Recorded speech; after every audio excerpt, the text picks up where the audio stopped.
This is Brad Beers.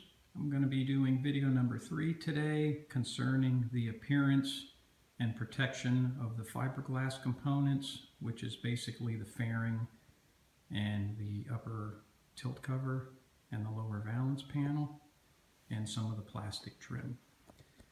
I had the fairing painted by a local body shop, which did an amazing job. They actually color matched the white, Altair white, perfectly. This is the paint that they used.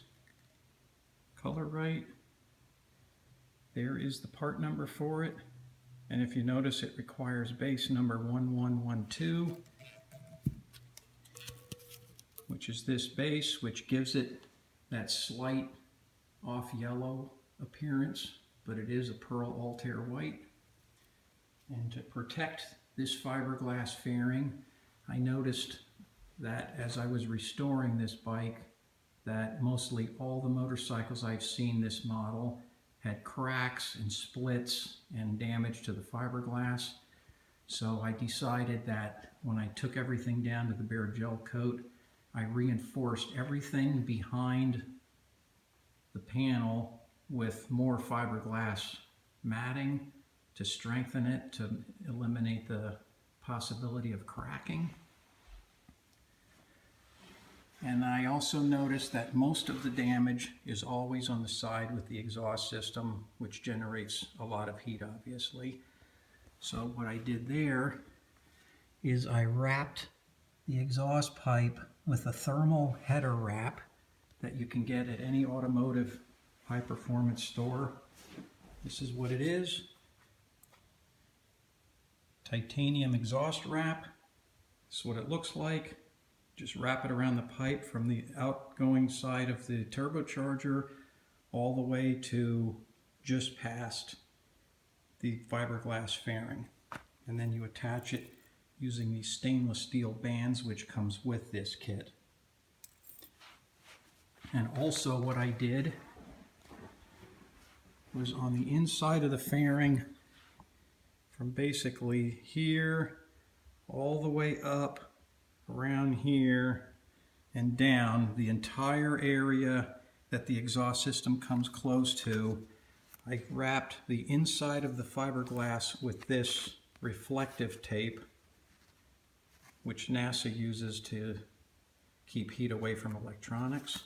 It has a peel-off back, and it sticks on, looks kind of like Kevlar underneath this gold foil. So that was all underneath the fairing. You can just see some of it. It's hard to see it in there, but there's gold on the inside. So between that and this shield, this whole area actually stays cold. When I ride this motorcycle down the road and stop, it's still cold. So I don't have any problems with that. I've been taking the bike apart again. I have other things that I want to do to it. The plastic louvers, I found that glass beating them with a media that does not damage the plastic. Taken everything off that was on from original, and then I painted them with this flat black high temp header paint.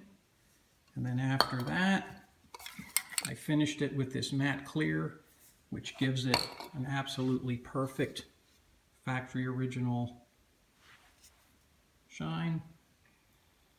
And I did the same treatment to the mirrors and to the rear turn signals.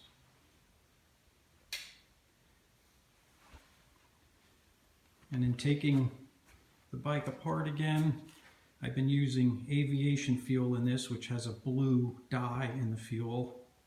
That's why it's apart right now. I'm going to be putting original NOS fuel injectors in it. I found a pair of those overseas, so they're on their way to me. But I noticed that underneath the gas tank, where the fuel sending unit is, I had a lot of blue tinting, which tells me there was leakage where these terminals come out from underneath this square plate. So I I used this epoxy. It's clear so you can see if you have any leaks anywhere if you take the gas tank apart.